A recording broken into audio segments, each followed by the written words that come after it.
Estás escuchando el libro El manuscrito del purgatorio. Si me voy al purgatorio, tú me sacarás de allí. Era una broma que solía hacerle Sor María Gabriela a Sor María de la Cruz. Durante 16 años, Sor María Gabriela, fallecida en 1871, visitó constantemente a Sor María de la Cruz, entablando entre ellas un diálogo constante. La muerta fue respondiendo a las numerosas preguntas que le hacía su hermana en vida, quien tuvo la feliz idea de escribir todo lo que escuchaba. Así es como surge este manuscrito, en cuyas páginas encontraremos un testimonio sobre la realidad del purgatorio, sobre el momento de la muerte y el juicio. Pero es sobre todo una auténtica guía para alcanzar la santidad y tener vida interior, de alguien que contempla la vida terrena ya desde la eternidad. Nos invita a todos a comprender mejor el gran amor que nos tiene Dios y la gran cantidad de gracias que derrama sobre nosotros. Escuchemos con atención. Nota sobre el purgatorio por José Antonio Sayés en el pasaje de su libro Escatología, Madrid, 2006. Decía el entonces cardenal Ratzinger que si no existiera el purgatorio, habría que inventarlo, porque hay pocas cosas tan espontáneas, tan humanas, tan universalmente extendidas en todo tiempo y en toda cultura, como la oración por los propios allegados difuntos. Pero ocurre además que el purgatorio tiene una clara razón de ser.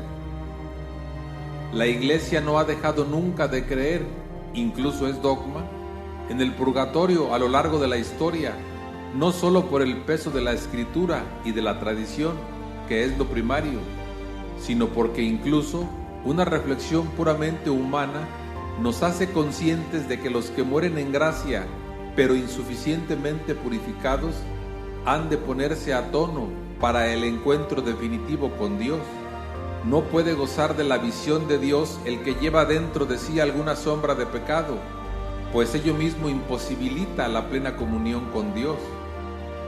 Por ello, el purgatorio de ningún modo se puede entender desde la perspectiva del castigo, sino desde la imprescindible purificación de nuestro ser y la plenitud de santidad que requiere el encuentro con Dios en la visión.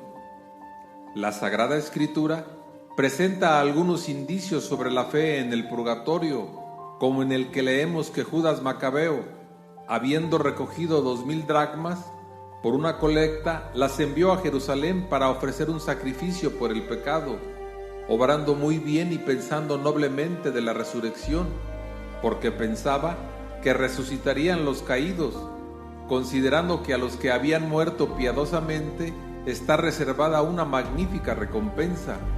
Por eso oraba por los difuntos, para que fueran librados del pecado. El texto parece referirse a la situación del pecado de idolatría cometido por los soldados.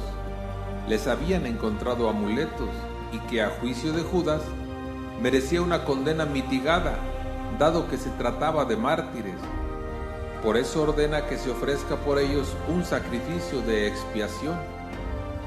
En este texto, propiamente no se habla del purgatorio.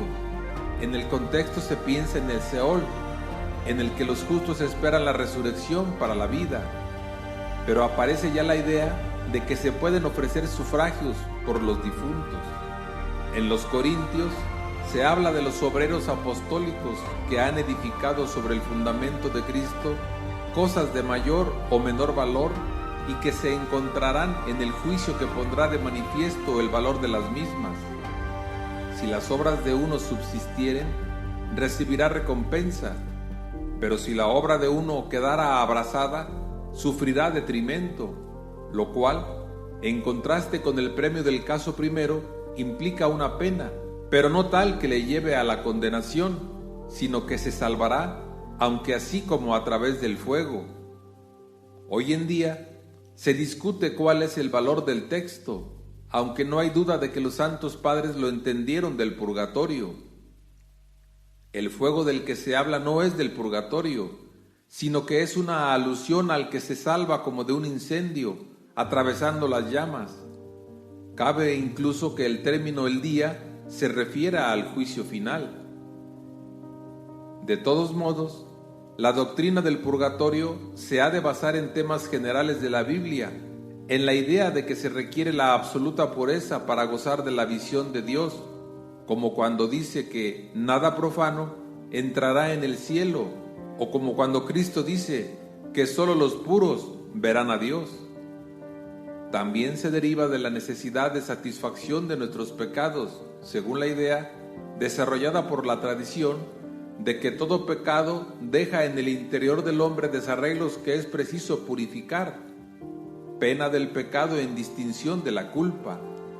La tradición ha sido unánime en el mantenimiento del purgatorio. Ya en las catacumbas aparecen testimonios de oración y de sufragios por los fieles difuntos.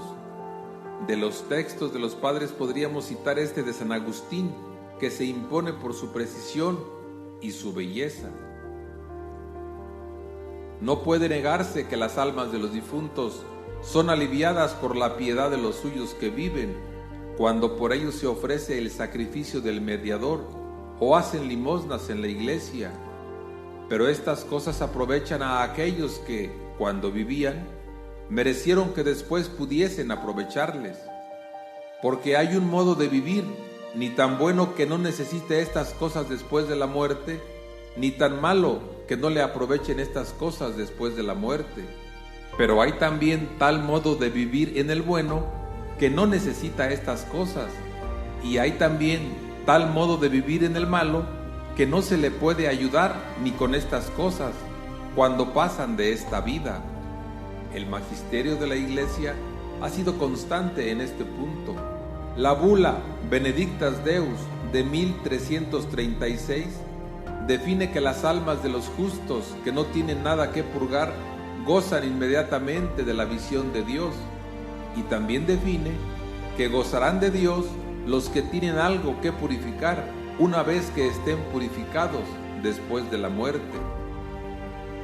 El Concilio de Florencia definió por su lado: además, si arrepentidos verdaderamente murieron en la caridad de Dios antes de haber satisfecho con frutos dignos de penitencia por los pecados de comisión y de omisión, sus almas, después de la muerte, son purificadas con penas purgatorias, y para ser liberadas de estas penas, les aprovechan los sufragios de los fieles vivos, a saber, los sacrificios de la misa, las oraciones y las limosnas, y otros oficios de piedad que suelen hacerse, según las instituciones de la Iglesia, por unos fieles a favor de otros fieles. A los ortodoxos que creen en la existencia del purgatorio, les resultaba particularmente difícil la idea del fuego purificador, pues les hacía recordar la concepción de Orígenes sobre el infierno temporal. Aceptaban en cambio sin problemas la idea de la oración y de los sufragios por los difuntos. Por ello el Concilio de Florencia evita hablar de fuego. Distinta fue después la posición de los luteranos frente al purgatorio, dado que va contra la idea de la justificación por la fe. Lutero, en el fondo, terminó negando la existencia del purgatorio. No se puede, desde la justificación por la fe, aceptar la necesidad de una purificación ultraterrena en la que el hombre colabora con sus obras en vistas a la total purificación. El Concilio de Trento habría de abordar el tema sosteniendo que el hombre se justifica por la gracia de Dios, pero esta justificación, válida para salvarse, puede ser todavía imperfecta en el hombre, debido tanto a los pecados veniales como al reato de la pena temporal que debe ser reparado en esta vida o en la futura.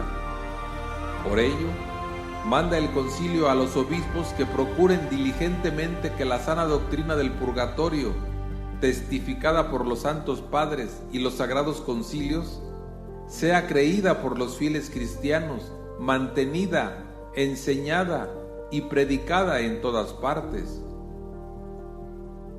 Por su parte, Pablo VI enseña en el Credo del Pueblo de Dios: Creemos que las almas de aquellos que mueren en la gracia de Cristo sean aquellas que todavía han de ser purificadas por el fuego del purgatorio, sean aquellas que separadas del cuerpo son recibidas, como el buen ladrón, por Jesús en el paraíso, constituyen el pueblo de Dios después de la muerte, la cual será totalmente destruida el día de la resurrección, en el cual estas almas se unirán con sus cuerpos. El catecismo enseña lo siguiente: los que mueren en la gracia y en la amistad de Dios, pero imperfectamente purificados, aunque están seguros de su eterna salvación, sufren después de su muerte una purificación, a fin de obtener la santidad necesaria para entrar en la alegría del cielo. La Iglesia llama purgatorio a esta purificación final de los elegidos, que es completamente distinta del castigo de los condenados. La Iglesia ha formulado la doctrina de la fe relativa al purgatorio, sobre todo en los concilios de Florencia en 1304 y de Trento en 1820. Pues bien, decíamos anteriormente que el purgatorio no es difícil de entender. Es claro que el que muere con pecados veniales necesita completar su conversión haciéndola plena y ferviente, pero queda también la pena temporal del pecado que nunca hemos de entender como castigo de Dios. Es otro el sentido de la pena temporal. Todo pecado, aunque estemos arrepentidos de él, deja en el alma una huella, un desequilibrio interior, un apego a las cosas de este mundo que es preciso restañar. Esto es justamente el purgatorio, la oportunidad de reconvertir toda nuestra persona antes del encuentro con Dios. No podemos entender el purgatorio como un infierno en pequeño o como un castigo de Dios. Es la necesidad misma de purificación de aquellas heridas que el pecado deja en nosotros, a no ser que hayamos muerto ya santos y purificados. Aún arrepentidos de nuestros pecados, necesitamos esta purificación e intercedemos con Cristo por nuestros difuntos. El purgatorio no tiene nada que ver con el infierno, y habría que entender el fuego desde la perspectiva del amor, como el dolor que nace de la conciencia del retraso de la plena comunión con Dios. En el purgatorio hay que pensar como una purificación por medio del amor. Gracias por habernos escuchado. Nos puedes encontrar en Facebook, Telegram, YouTube como AOPD, Asociación de Oración por los Difuntos, donde estamos para servirte. Bendiciones abundantes.